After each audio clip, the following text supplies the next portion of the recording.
بالکل محدود وقت میں مجھے گفتگو تمام کر دینی ہے، بالکل محدود وقت میں انشاءاللہ تعالیٰ 20 سے 25 منٹ بھی میری گفتگو نہیں جائے گی، اس سے محدود وقت میں تمام ہو جائے گی۔ اور میں بالکل وہیں سے ابتدا کروں جہاں سے چچا نے میری اپنی گفتگو کو چھوڑا تھا کہ 2 دن پہلے سب نے، پوری کائنات نے ایک نام سنا۔ میں بتا دوں، یہ بالتحقیق میں گفتگو کر رہا ہوں، آپ چاہیں تو جا کے کسی بھی مسلک کی کتاب کو اٹھا کے دیکھ لیں، ہر مسلک قید نہیں ہے، وہ ہندو ہے، سکھ ہے، عیسائی ہے، یہودی ہے، جیوس ہے، مجوسی ہے، سب کے وہاں ایک دن پایا جاتا ہے جسے مسلمان قیامت کہتے ہیں، جسے انجیل کے ماننے والے دی ڈے آف ججمنٹ کہتے ہیں، فیصلے کا دن۔ یہ سب کو معلوم ہے، عقیدہ کوئی ہو، مسلک کوئی ہو، دھرم کوئی ہو، رنگ کوئی ہو، نسل کوئی ہو، سب کو معلوم ہے ایک دن آنا ہے جسے فیصلے کا دن ہے، دی ڈے آف ججمنٹ، سب کو معلوم ہے کہ آنا ہے۔ ابھی کچھ سال پہلے، کچھ سال بھی نہیں، 1 سے 1.5 سال پہلے جب حزب اللہ کی جنگ ہو رہی تھی تو سعودیہ کے ایک مفتی نے ایک اعلانیہ جاری کیا تھا، اور وہ اعلانیہ یہ تھا کہ ایران اپنے امام کے ظہور کی تیاری میں لگا ہے۔ اس نے یہ اعلانیہ جاری کیا تھا کہ ایران اپنے امام کے ظہور کی تیاری میں لگا ہے، ہم اسی امام سے جنگ کی تیاری میں لگے ہیں۔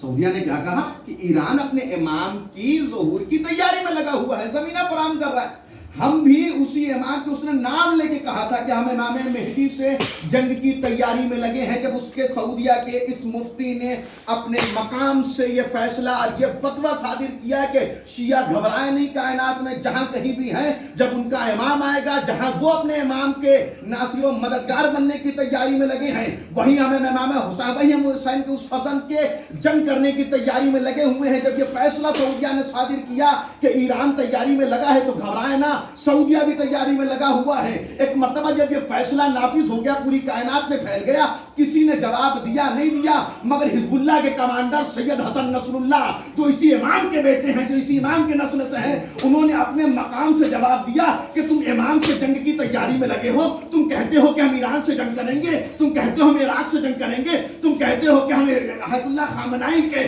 وہ جو لشکر ہے اس سے جنگ کریں گے، تو تمہیں گھبرانے کی ضرورت نہیں ہے۔ اگر بڑا شوق ہے ایرانیوں سے لڑنے کا، اگر بڑا شوق ہے عراقیوں سے لڑنے کا، اگر بڑا شوق ہے حزب اللہ سے لڑنے کا، تو گھبرانا نہ، جس سے جنگ کی تم تیاری کر رہے ہو وہ نہ ایران سے آئے گا، وہ نہ عراق سے آئے گا، وہ نہ لبنان سے آئے گا، وہ نہ سیریا سے آئے گا۔ ہمارا امام نہ ایران سے ظہور کرے گا، نہ عراق سے ظہور کرے گا، ہمارا امام کعبے سے آئے گا، ہمارا امام آنے والا کعبے سے آئے گا، کعبے کی دیوار پہ ہاتھ رکھنے کے بعد صدا بلند کرے گا، جعل حق وزہق الباطل ان باطل کان زہوقا۔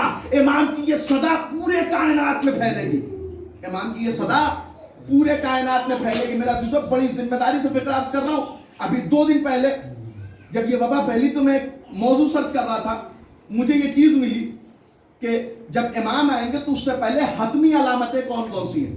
بہت ساری علامتیں ہیں کہ جب امام آئیں گے تو یہ علامت ظاہر ہوگی، یہ علامت ظاہر ہوگی، یہ علامت ظاہر ہوگی، یہ علامت ظاہر۔ حتمی علامتیں 5 ہیں۔ پریشان نہ ہو، یہ حتمی علامت نہیں ہے جو آپ کے سامنے ہے، یہ حتمی علامت نہیں ہے۔ حتمی علامتیں کیا ہیں؟ کا سفیانی کا خروج، میں بس 2-3 پر تبصرہ کروں گا، تبصرہ نہیں کروں گا، بس بیان کروں گا، گزر کروں گا۔ سفیانی کا خروج، نسل ابو سفیان میں سے ایک فرد خروج کرے گا، ایک فرد خروج کرے گا۔ یمانی کا خروج،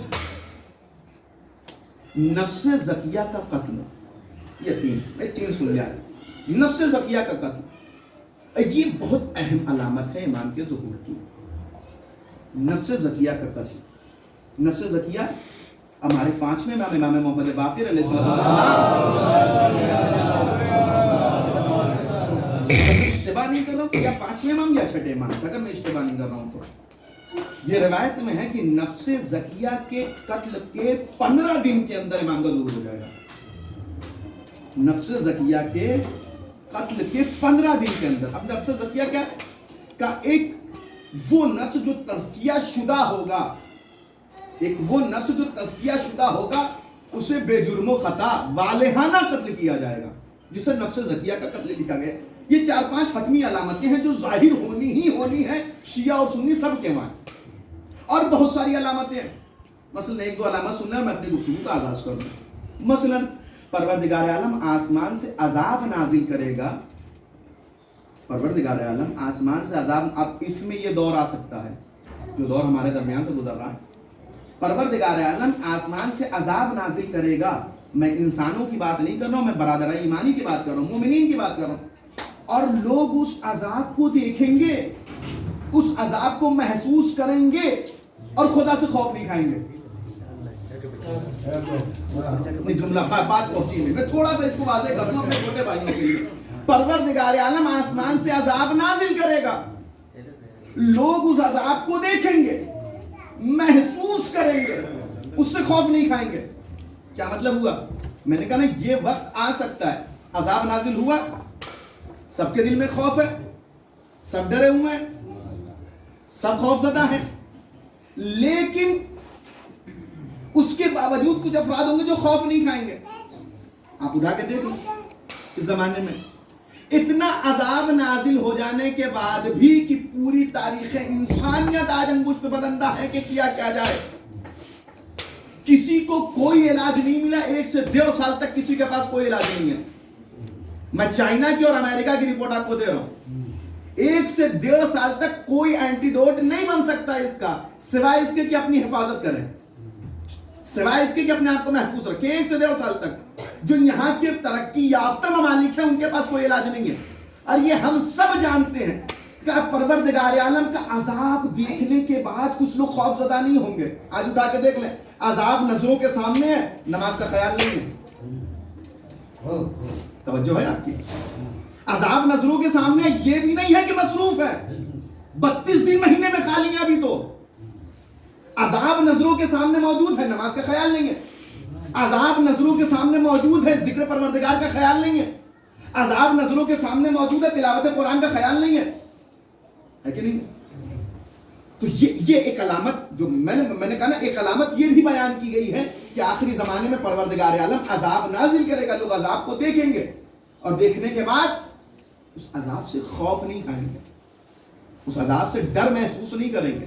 آخری زمانے کی علامت میں سے ایک علامت یہ ہے کہ پروردگار عالم آسمان سے ایک صدا نازل کرے گا, ایک صحیح ایک صدا آسمان سے آئے گی جس کو سننے کے بعد ہر دل خوف زدہ ہو جائے گا. سب کے کانوں تک وہ آواز پہنچے گی, ہر انسان اس صدا کو محسوس کرے گا. اور یہ بھی ہے کہ جب امام آنے کے بعد پکاریں گے تو سارے امام کی صدا کو محسوس کریں گے, سب تک امام کی صدا جائے گی. اور بالکل میں آج سے اپنی گفتگو کو مربوط کر دوں, جس طریقے سے امام حسین نے صدا بلند کی تھی, کہا تھا جس تک میری صدا چلی جائے اس پر حسین کی نصرت کرنا واجب ہے. کربلا کے میدان میں جب حسین نے صدا بلند کی تھی, آواز استغاثہ جسے کہتے ہیں. آج ہم ایک تھوڑا سا دور ہو گئے ہیں ایک تہذیب سے. امام حسین میں اور قرآن میں بڑی تشبیہ پائی جاتی ہے, تشابہ موجود ہے, متشابہ ہیں حسین قرآن سے, بہت ساری تشبیہیں پائی جاتی ہیں امام حسین میں اور قرآن میں. مثلا قرآن اور حسین یہ دونوں معجزہ ہیں. جس طریقے سے قرآن کی تلاوت کرتے قاری قرآن نہیں تھکتا, خستگی محسوس کرتا ہے, اسی طریقے سے ذکر حسین کرنے والا ذکر حسین سے خستگی محسوس نہیں کرتا. جس طریقے سے 14 صدیوں سے قرآن آج تک زندہ و جاوید ہے, اسی طریقے سے 14 صدیوں سے حسین بھی زندہ و جاوید ہے. جس طریقے سے قرآن حیات دینے والی ہے, اسی طریقے سے حسین حیات دینے والے ہیں. میرا عزیزوں, میں خطابت کے جملے پیش نہیں کر رہا ہوں, میں حقیقت بیان کر رہا ہوں. حسین زندگی دینے والے ہیں. پروردگار عالم نے اہل بیت کو اپنے صفات کا مظہر بنایا ہے. کوئی نہ کوئی امام, کوئی نہ کوئی ولی, کوئی نہ کوئی نبی خدا کی کسی نہ کسی صفات کا مظہر ہے. خدا کی ایک صفت ہے کہ خدا حی ہے. خدا حی ہے. صفات ثبوتیہ, صفات سلبیہ تو بچپن میں سب نے پڑھی ہیں. صفات ثبوتیہ وہ اچھائیاں جو خدا میں پائی جاتی ہیں, ان میں سے ایک یہ ہے کہ خدا حی ہے, یعنی ایسا زندہ ہے جو کبھی مر نہیں سکتا. خدا نے اپنی اس صفت کا مرکز حسین کو بنایا ہے, حسین کو حی بنایا ہے. کیا مطلب؟ کہ حسین زندگی ہے, حسین زندگی دینے والا ہے، نہ یہ کہ حسین زندہ ہے۔ علامہ اقبال نے کہا نا ہم زندہ و جاوید کا ماتم نہیں کرتے، حسین زندہ نہیں ہے، حسین زندگی ہے، حسین زندگی ہے۔ اور زندہ اور زندگی میں بڑا فرق ہے، جو آج زندہ ہے وہ کل مر بھی سکتا ہے، جو آج زندہ ہے وہ کل مر بھی سکتا ہے، مگر جو زندگی ہے اسے موت نہیں آ سکتی، مگر جو زندگی ہے اسے موت نہیں آ سکتی۔ اور زندگی کا کمال یہ ہے جس مردہ سے ملتی چلی جائے گی اسے زندہ کرتی چلی جائے گی، جس مردہ سے ملتی چلی جائے گی اسے زندہ کرتی چلی جائے گی۔ حسین نے کہا مجھے زندہ نہ سمجھنا، میں زندگی ہوں، جس زمین پر حسین قدم رکھ دے گا وہ زمین زندہ رہے گی، جس گھوڑے پر حسین بیٹھ جائے گا وہ گھوڑا زندہ رہے گا، جن ذکر میں حسین رہے گا وہ ذکر زندہ رہیں گے، جن دلوں میں حسین رہے گا وہ دل زندہ رہیں گے۔ ایک صلوات پڑھتے پر محمد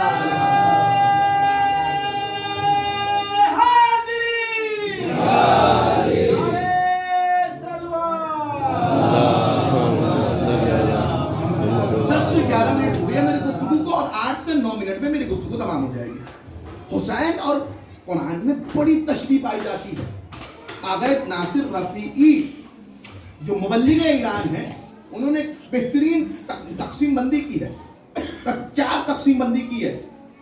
وہ موارد کہ امام حسین نے شک و شبہات کا جواب قرآن سے دیا، ایک مورد۔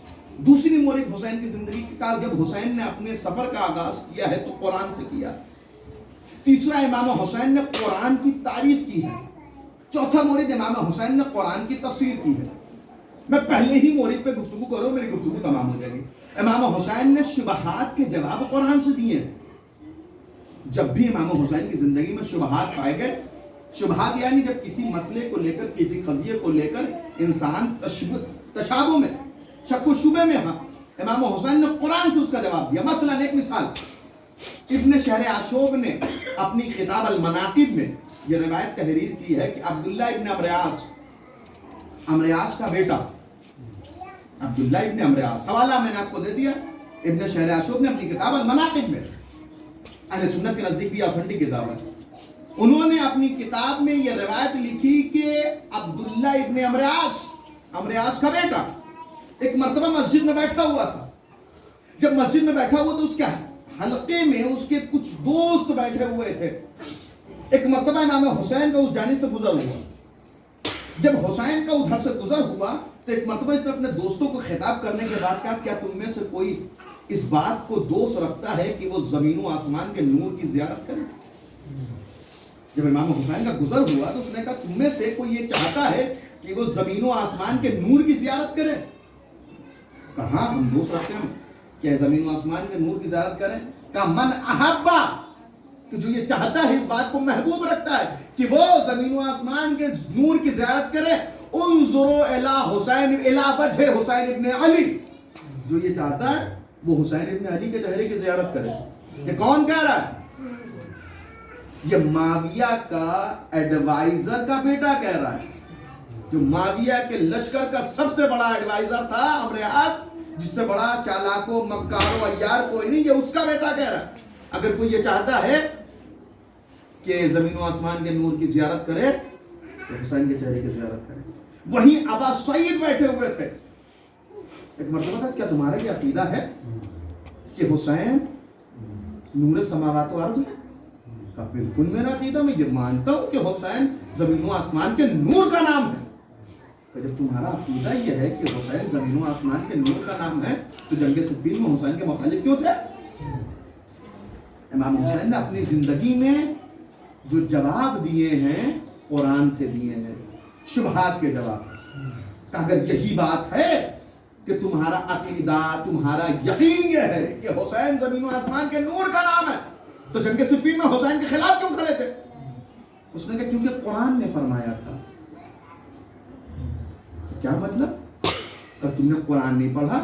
وَقَضَىٰ رَبُّكَ أَلَّا تَعْبُدُوا إِلَّا إِيَّاهُ وَبِالْوَالِدَيْنِ إِحْسَانًا، اپنے والدین کی اطاعت کرو، چونکہ میرا باپ معاویہ کی جانب تھا، میں جان رہا تھا حق علی کی جانب ہے، لیکن اپنے باپ کی اطاعت میں معاویہ کی جانب تھا۔ توجہ میرے عزیزوں، اس نے قرآن کی آیت پڑھی اپنے دوستوں کے سامنے۔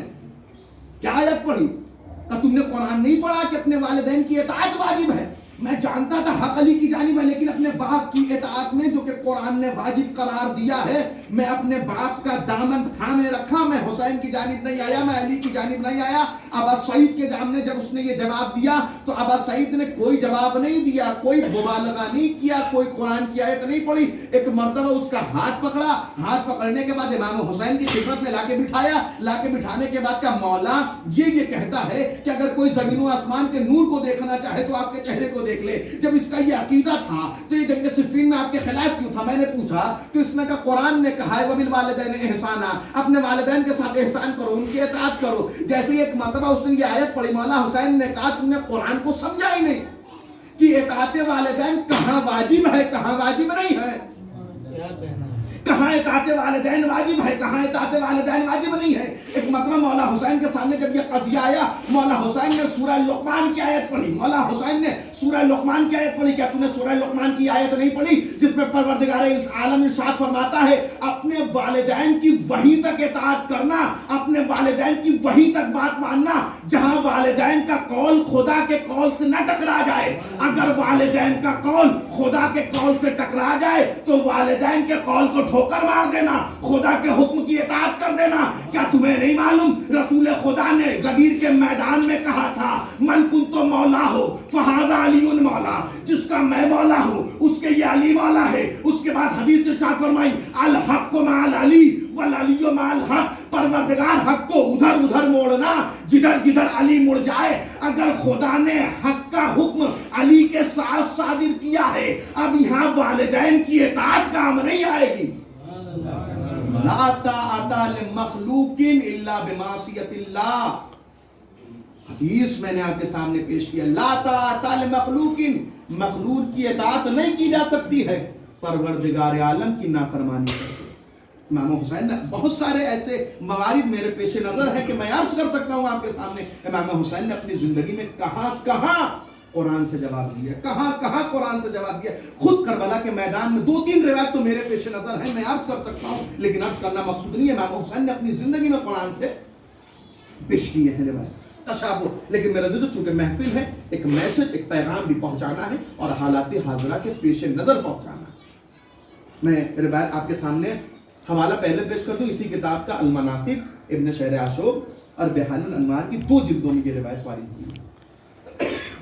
ایک شخص امام حسین کی خدمت میں آیا، بس میرا نتیجہ اور میرا میسج، میرا پیغام اور حاصل محفل یہ، ایک شخص مولا کی خدمت میں آیا امداد مانگنے کے لیے، مدد مانگنے کے لیے۔ میں نے کہا حالات حاضرہ کے پیش نظر ایک میسج بھی پہنچنا چاہیے۔ مولا حسین کی خدمت میں آیا، مولا میں ضرورت مند ہوں، میں محتاج ہوں، مجھے ضرورت ہے کچھ پیسوں کی۔ مولا نے کے سامنے اس نے اپنا قضیہ رکھا تھا، مولا میں مقروض ہوں 500 درہم، 500 درہم کا میں مقروض ہوں، 500 درہم کی ضرورت ہے۔ میں نے 2 کتاب کا حوالہ دے دیا، بحار الانوار کا اور المناقب کا۔ اس نے کہا مولا مجھے 500 دینار کی 500 درہم کی ضرورت ہے، مجھے دے دیں۔ مولا حسین نے اسے 1000 درہم عطا کیا اور اس کے بعد ایک حدیث ارشاد فرمائی۔ مولا حسین نے جب اسے یہ پیسہ یہ رقم عطا کر دی، عطا کرنے کے بعد کہا تمہیں معلوم ہے کہ اب کس کے سامنے ہاتھ پھیلانا چاہیے؟ مولا حسین نے کہا کہ اپنا مدعا کس کے سامنے پیش کرنا چاہیے؟ مولا حسین نے اس سے فرمایا جو آیا تھا اپنا مطالبہ لے کر، مولا حسین نے اس سے کہا کہ ہمیشہ اپنا مدعا اس شخص سے بیان کرنا جس کے اندر 3 صفتیں پائی جائیں۔ ہمیشہ اپنی حاجتیں اس سے بیان کرنا کہ جس کے اندر 3 صفتیں پائی جائیں۔ پوچھا مولا کون کون سی صفتیں؟ سب سے پہلے جس سے بھی اپنا عرض مدعا بیان کرنا یہ دیکھ لینا کہ وہ مومن ہے کہ نہیں، غیر مومن سے اپنا مدعا بیان نہ کرنا۔ کہ مولا دوسرا، مولا نے کہا دوسرا ہمیشہ اس سے اپنا عرض مدعا بیان کرنا جو جوان مرد ہو۔ کہ مولا تیسرا، تیسری بات کیا ہے؟ ایک صلوات پڑھو حضرت آل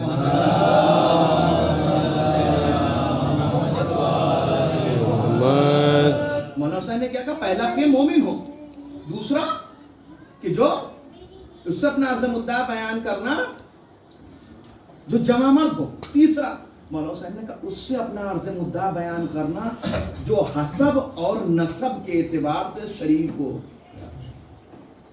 کس کے سامنے ہاتھ پھیلایا جائے, کس سے مانگا جائے, کس سے اپنی ضرورتیں بیان کی جائے. مولا حسین نے 3 صفت بتائی ہیں کہ جس سے بھی اپنا عرض مدعا بیان کرنا. اس تاریخ میں اگر حسین سے درس لینا ہے تو اس سے بہترین درس نہیں لیا جا سکتا کہ مولا نے فرمایا کہ کس سے اپنا عرض مدعا بیان کیا جائے. مولا نے کہا پہلی صفت کہ مومن ہو, دوسری صفت جوان مرد ہو, تیسری صفت حسب اور نسب کے اعتبار سے شریف ہو. حسب اور نسب کے اعتبار سے کسے کیا شریف کہتے ہیں؟ نسب یعنی اپنے خاندان کے اعتبار سے شریف ہو, حسب یعنی اپنے کردار کے اعتبار سے شریف ہو. نسب یعنی خاندان کے اعتبار سے بھی شریف ہو, حسب یعنی اپنے کردار کے اعتبار سے شریف ہو. مولا سے پوچھا کیوں؟ مولا نے کہا جس میں یہ خصلتیں پائی نہیں جائیں گی اگر تم نے اپنا عرض مدعا بیان کر دیا, اگر تم نے اپنا مطالبہ پیش کر دیا, ممکن ہے تمہارا نفس ذلیل ہو جائے. ممکن ہے کہ تمہارا نفس ذلیل ہو جائے. جو جوان مرد نہیں ہوگا وہ تمہاری تذلیل کرے گا, وہ تمہیں خار کرے گا.